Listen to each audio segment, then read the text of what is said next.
lagi bersama saya Valentina Hutagalung di video pembelajaran PPKN untuk SMA kelas 10. Masih di bab yang kedua, yaitu ketentuan UUD NRI tahun 1945 dalam kehidupan berbangsa dan bernegara.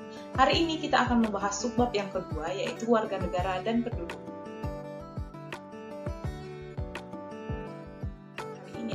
Kita harus dapat mendeskripsikan warga negara Indonesia sesuai Undang-Undang Nomor 12 Tahun 2006. Kemudian kita mampu menjelaskan asas kewarganegaraan yang berlaku secara umum, menguraikan persyaratan untuk menjadi warga negara Indonesia, dan menguraikan sebab hilangnya status kewarganegaraan. Ini adalah skema pembelajaran yang harus kita bahas pada hari ini. Yang pertama adalah warga negara dan penduduk. Seperti yang sudah kalian ketahui bahwa salah satu syarat berdirinya suatu negara adalah adanya rakyat.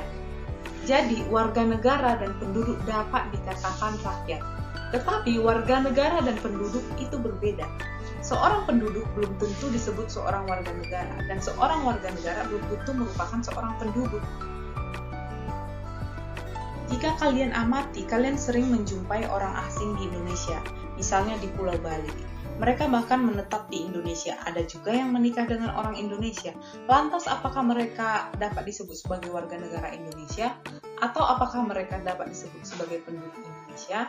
Mari kita lihat apa kata pasal 26 Undang-Undang Dasar 1945 tentang warga negara dan penduduk. Menurut pasal 26 Undang-Undang Dasar 1945, yang menjadi warga negara ialah orang-orang bangsa Indonesia asli dan orang-orang bangsa lain yang disahkan dengan undang-undang sebagai warga negara. Sedangkan penduduk ialah warga negara Indonesia dan orang asing yang bertempat tinggal di Indonesia. Jadi bedanya apa? Warga negara itu disahkan berdasarkan undang-undang. Sedangkan penduduk hanya mendiami wilayah Indonesia dalam jangka waktu tertentu. Jadi tidak sah menurut undang-undang. Ketika seorang rakyat sah berdasarkan undang-undang, dia pasti memiliki yang namanya akta lahir, KTP, kartu keluarga, dan lain sebagainya, bukan? Tiap-tiap negara mempunyai kebebasan menentukan pihak yang menjadi warga negaranya melalui penentuan asas kewarganegaraan. Asas kewarganegaraan adalah dasar hukum bagi kewarganegaraan untuk menjadi penduduk atau warga sebuah negara. Jadi orang yang sudah memiliki kewarganegaraan, misalnya kewarganegaraan Indonesia, tidak akan jatuh pada kekuasaan negara lain, atau negara lain tidak akan berhak, tidak akan bisa memperlakukan kaidah-kaidah hukum di negaranya kepada orang yang bukan warga negaranya. Oleh sebab itu, kita harus mempunyai kewarganegaraan kita sendiri, misalnya kewarganegaraan Indonesia, seperti itu. Harus jelas statusnya.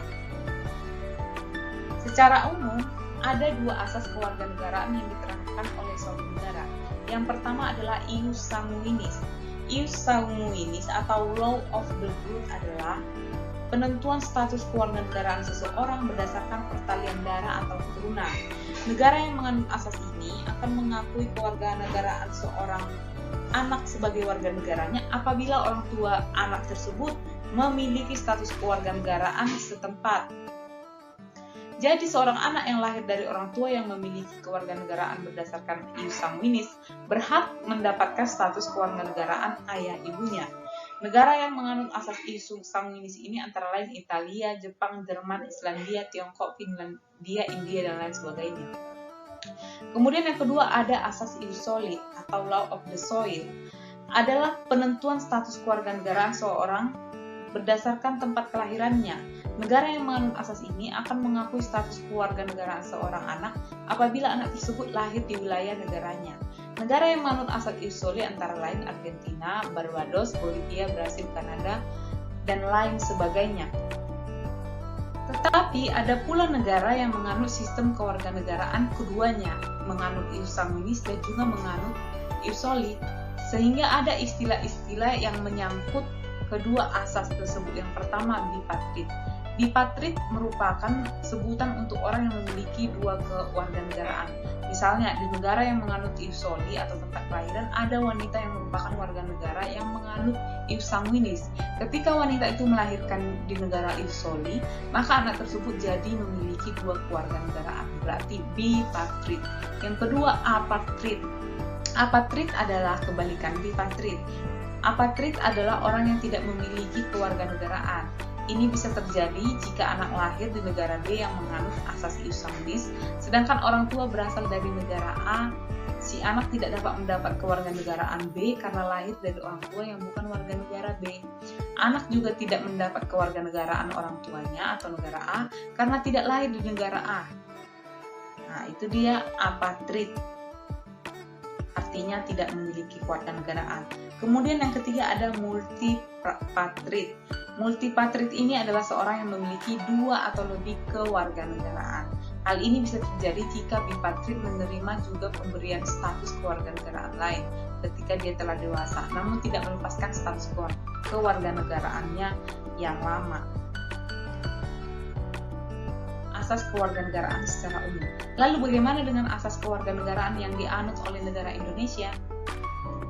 Jadi, negara Indonesia kita memiliki undang-undang yang mengatur tentang warga negara, yaitu Undang-Undang Nomor 12 Tahun 2006 tentang Kewarganegaraan Republik Indonesia. Dalam Undang-Undang Nomor 12 Tahun 2006 ini dikatakan bahwa Indonesia menganut 4 asas kewarganegaraan. Yang pertama adalah asas ius sanguinis, yang kedua asas ius soli, yang ketiga asas kewarganegaraan tunggal, dan yang keempat adalah asas kewarganegaraan ganda terbatas. Lalu bagaimanakah cara memperoleh kewarganegaraan Indonesia?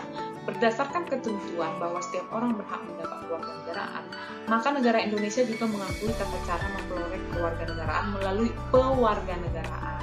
Pewarganegaraan ini adalah tata cara bagi orang asing untuk memperoleh kewarganegaraan Indonesia melalui permohonan.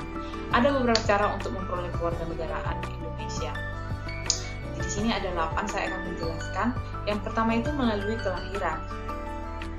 Kelahiran di dalam wilayah Republik Indonesia menurut undang-undang dapat digunakan sebagai dasar memperoleh kewarganegaraan. Selain itu, dasar kelahiran ini dalam negara kita digunakan untuk menghindarkan adanya orang tanpa kewarganegaraan yang lahir di wilayah Indonesia. Jadi setiap orang harus punya status sebagai warga negara. Yang kedua, melalui pengangkatan atau adopsi.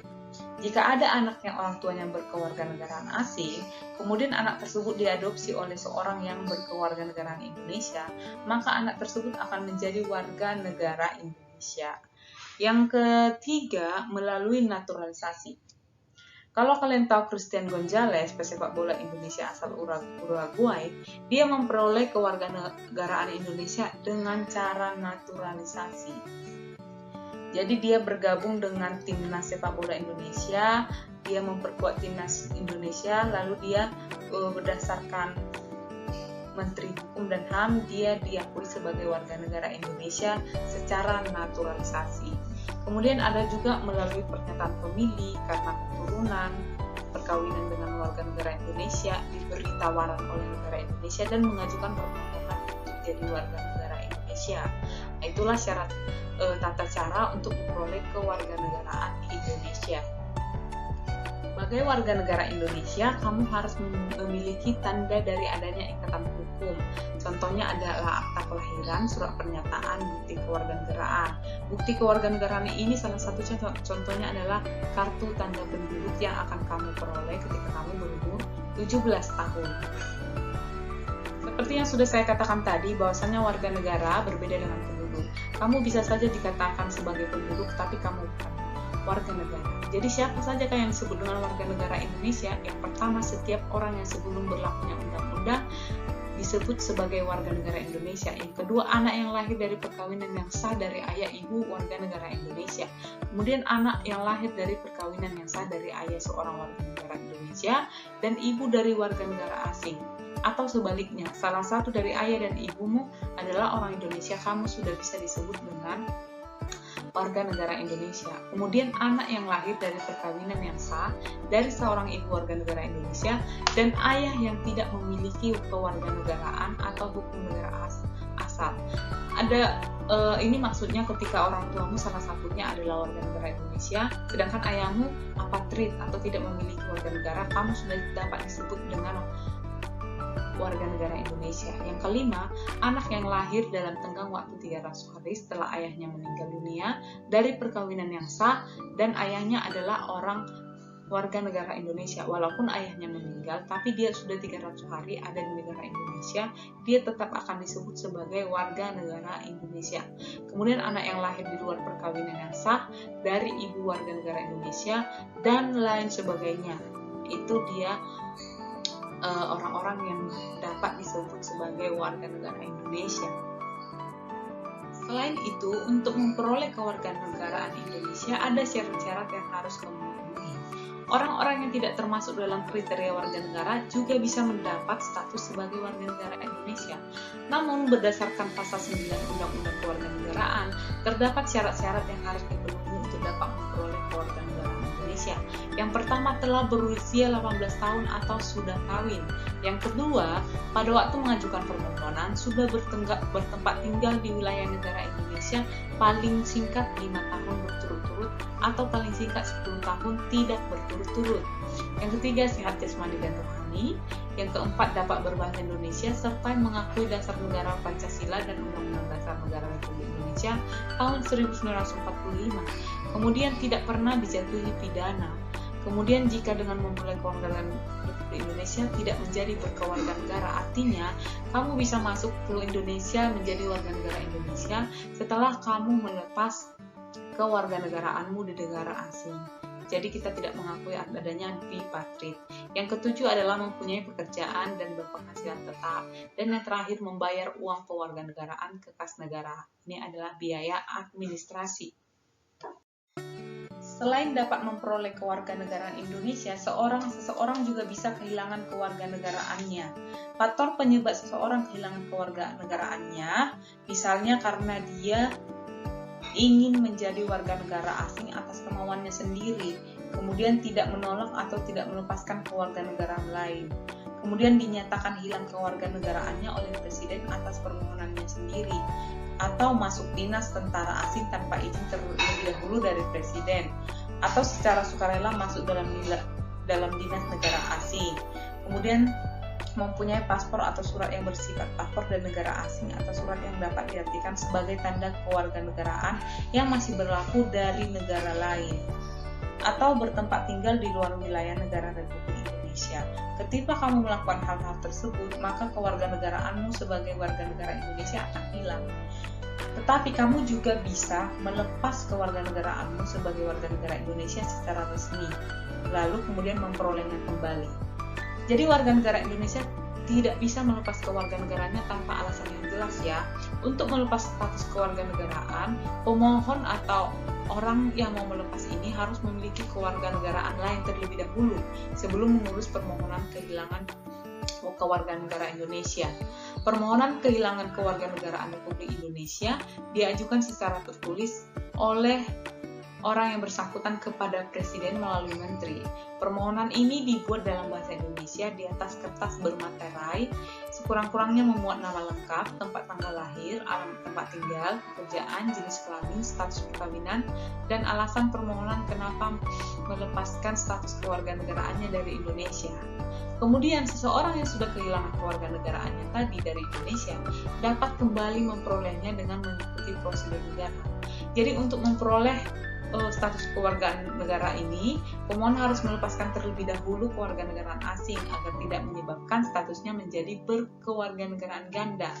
Sebab bipatrid itu tidak diakui dalam sistem hukum Indonesia. Jadi ingat ya, tidak sembarangan kita jika ingin melepas kewarganegaraan kita sebagai warga negara Indonesia, kemudian pergi ke negara lain. Kemudian untuk kembali lagi menjadi warga negara Indonesia, kita juga harus mengikuti prosedur-prosedur negara. Itulah tentang wilayah, tentang warga negara dan penduduk. Jadi kalian sudah mengetahui tentang perbedaan warga negara dan penduduk serta ketentuan undang-undang mengenai warga negara Indonesia. Sekarang kalian mengerjakan kuis berikut ini. Pilihlah satu jawaban yang paling tepat.